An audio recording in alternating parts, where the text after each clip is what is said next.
ನಮಸ್ಕಾರ ಎಲ್ರಿಗೂ. ಯಾರೆಲ್ಲ ನನ್ನ ಚಾನಲ್ನ ನೋಡ್ತಿದ್ದೀರೋ ದಯವಿಟ್ಟು ಸಬ್ಸ್ಕ್ರೈಬ್ ಮಾಡಿ. ನಾನು ಹೊಸ ಚಾನಲ್ ಓಪನ್ ಮಾಡಿರೋದ್ರಿಂದ ದಯವಿಟ್ಟು ನಿಮ್ಮ ಸಪೋರ್ಟ್ ಬೇಕು. ಹಾಗಾಗಿ ನಾನಿವತ್ತು ಸೂಪರ್ ಆಗಿರೋ ಫಿಶ್ ಸಾಂಬಾರು ಮಾಡಿದ್ದೀನಿ. ಈ ರೆಸಿಪಿ ಹೇಗೆ ಮಾಡೋದು ನೋಡೋಣ ಬನ್ನಿ. ಮೊದಲಿಗೆ ನಾನು 1 kg ಮೀನನ್ನ ಚೆನ್ನಾಗಿ ಉಪ್ಪಲ್ಲಿ ವಾಶ್ ಮಾಡ್ಕೊಂಡು ಇಟ್ಕೊಂಡಿದ್ದೀನಿ. ಮಸಾಲೆಗೆ ಒಂದು ಚಿಕ್ಕ ಬೌಲಲ್ಲಿ ನಾನು ತೆಂಗಿನ ತುರಿ ತೊಗೊಂಡಿದ್ದೀನಿ. ಹಾಗೆ 1 ಸ್ಪೂನಷ್ಟು ಕಡಲೆ, 1 ಟೊಮೊಟೊ ಬೇಡ ಅಂದರೆ ಸ್ಕಿಪ್ ಮಾಡ್ಬೋದು. ನಾನಿಲ್ಲಿ ಟೊಮೊಟೊ ಹಾಕ್ಕೊಂಡಿದ್ದೀನಿ. ಹಾಗೆ 1 ಹಿಡಿಯುವಷ್ಟು ಕೊತ್ತಂಬರಿ ಸೊಪ್ಪು, 1 ಗೆಡ್ಡೆ ಮೀಡಿಯಮ್ ಸೈಜ್ ಈರುಳ್ಳಿ, ಹಾಗೆ ಒಂದು ಚಿಕ್ಕ ನಿಂಬೆಹಣ್ಣು ಗಾತ್ರದಂಥ ಹುಣಸೆಹಣ್ಣು ಮೇಯ್ನು. ಹುಣಸೆಹಣ್ಣು ಸ್ಕಿಪ್ ಮಾಡೋಕ್ಕೆ ಹೋಗಬೇಡಿ. ಆಮೇಲೆ 2 ಲವಂಗ, 2 ಚಕ್ಕೆ. ಈಗ ನಾವು ರುಬ್ಕೊಳ್ಳೋದಕ್ಕೆ ಒಂದು ಜಾರ್ಗೆ ತೋರಿಸಿದಂಥ ತೆಂಗಿನಕಾಯಿ, ಕಡಲೆ, ಟೊಮೊಟೊ, ಈರುಳ್ಳಿ, ಚಕ್ಕೆ, ಲವಂಗ, ಹುಣಸೆಹಣ್ಣೆಲ್ಲ ಹಾಕ್ಕೊಂಡು ತುಂಬ ಸಾಫ್ಟಾಗಿ ಪೇಸ್ಟ್ ಮಾಡಬೇಕು. ಇಲ್ಲಿ ತರಿಯಾಗಿ ಪೇಸ್ಟ್ ಮಾಡಬಾರ್ದು, ಏಕೆಂದರೆ ಇದು ಫಿಶ್ ಸಾಂಬಾರಿಗೆ ತುಂಬ ಸಾಫ್ಟಾಗಿರಬೇಕು, ಇಲ್ಲಾಂದರೆ ಬಜ್ಜಿ ಥರ ಆಗಿಬಿಡುತ್ತೆ. ಹಾಗೆ ನಾವಿಲ್ಲಿ ಖಾರಕ್ಕೆ 2 ಸ್ಪೂನ್ ಧನಿಯಾ ಪುಡಿ, 2 ಸ್ಪೂನ್ ಅಚ್ಕಾರದ ಪುಡಿ, 1 ಗೆಡ್ಡೆ ಬೆಳ್ಳುಳ್ಳಿ, 3 ಪೀಸಷ್ಟು ಶುಂಠಿನ ಹಾಕ್ಕೊಂಡು ಪೇಸ್ಟ್ ಮಾಡಿ ಇಟ್ಕೊಳ್ಳಿ. ಹಾಗೆ 1 ಗ್ಲಾಸಷ್ಟು ನೀರು ಹಾಕ್ಕೊಂಡು ಪೇಸ್ಟ್ ಮಾಡ್ಕೊಳ್ಳಿ. ನಾನಿಲ್ಲಿ ನೋಡ್ತಿರ್ಬೋದು ತುಂಬ ಸಾಫ್ಟಾಗಿ ಪೇಸ್ಟ್ ಮಾಡಿ ಇಟ್ಕೊಂಡಿದ್ದೀನಿ. ಇಲ್ಲಾಂದರೆ ಚೆನ್ನಾಗಿ ಬರೋದಿಲ್ಲ ಸಾಂಬಾರು, ಫಿಶ್ ಸಾಂಬಾರು ಅಂತ ಅನಿಸೋದೇ ಇಲ್ಲ.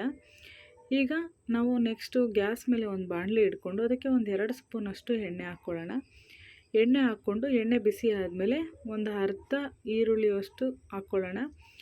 ಈರುಳ್ಳಿ ಹಾಕ್ಕೊಳೋದ್ರಿಂದ ಒಂಥರ ಕ್ರಿಸ್ಪಿಯಾಗಿ ತಿನ್ನೋದಕ್ಕೆ ಚೆನ್ನಾಗಿರುತ್ತೆ. ಈರುಳ್ಳಿ ಸ್ಕಿಪ್ ಮಾಡಬೇಡಿ. ಸ್ವಲ್ಪ ಈರುಳ್ಳಿ ಸಾಫ್ಟ್ ಆದಮೇಲೆ ನಾವು ರುಬ್ಬಿಟ್ಕೊಂಡಿರೋ ಅಂತಹ ಮಸಾಲೆ ಹಾಕ್ಕೊಳ್ಳೋಣ. ಮಸಾಲೆ ಹಾಕ್ಕೊಂಡಾದ್ಮೇಲೆ ಸ್ವಲ್ಪ ಮಿಕ್ಸಿ ಜಾರಲ್ಲಿರೋ ಮಸಾಲೆಗೆ ನೀರು ಹಾಕ್ಕೊಂಡು ಅದನ್ನು ಕೂಡ ಸ್ವಲ್ಪ ಆ್ಯಡ್ ಮಾಡ್ಕೊಳ್ಳಿ. ಚೆನ್ನಾಗಿ ಮಿಕ್ಸ್ ಮಾಡ್ಕೊಳ್ಳಿ. ಇನ್ನು ಬೇಕಾದರೆ ಏನಾದರೂ ನಿಮಗೆ ಎಕ್ಸ್ಟ್ರಾ ನೀರು ಬೇಕು ಅಂದರೆ ಹಾಕ್ಕೊಂಡು ಚೆನ್ನಾಗಿ ಕುದಿಸ್ಕೋಬೇಕು. ಈ ಹಸಿ ಸ್ಮೆಲ್ಲೆಲ್ಲ ಹೋಗಬೇಕು, ಇಲ್ಲಾಂದರೆ ಖಾರ ಥರ ಬರುತ್ತೆ.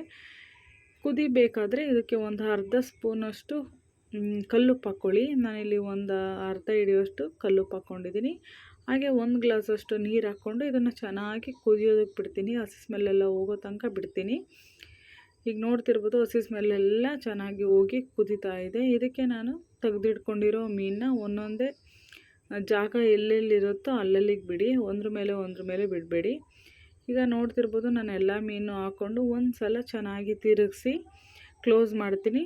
ಇದನ್ನು 1 ಕುದಿಯೋಷ್ಟೇ ಕುದಿಸ್ಬೇಕು. ಜಾಸ್ತಿ ಕುದಿಸಿದ್ರೆ ಎಲ್ಲ ಮೂಳೆಗಳೆಲ್ಲ ಬಿಡ್ಕೊಂಡ್ಬಿಡುತ್ತೆ, ಮುಳ್ಳುಗಳೆಲ್ಲ. ಹಾಗಾಗಿ ಈಗ ನೋಡ್ತಿರ್ಬೋದು ಚೆನ್ನಾಗಿ ಕುದಿದೆ. ನಾನು ಜಾಸ್ತಿ ತಿರುಗ್ಸೋಕೆ ಹೋಗಲ್ಲ. ಎಷ್ಟು ಬೇಗ ರೆಡಿ ಆಗುತ್ತೆ ಗೊತ್ತಾ ಈ ಸಾಂಬಾರು. ನೀವು ಒಂದು ಸಲ ಮಾಡ್ಕೊಂಡು ನೋಡಿ, ತುಂಬಾ ರುಚಿಯಾಗಿರುತ್ತೆ. ಅನ್ನಕ್ಕೆ ಆಗಿರ್ಬೋದು, ಮುದ್ದೆಗೆ ಆಗಿರ್ಬೋದು, ತುಂಬ ರುಚಿಯಾಗಿರುತ್ತೆ. ಯಾರೆಲ್ಲ ನನ್ನ ಚಾನಲ್ನ ನೋಡ್ತಿದ್ರು ದಯವಿಟ್ಟು ಸಬ್ಸ್ಕ್ರೈಬ್ ಮಾಡಿ. ಹಾಗೆ ನಿಮ್ಮ ಸಪೋರ್ಟ್ ನನಗೆ ತುಂಬಾ ಮುಖ್ಯ. Thank you for watching.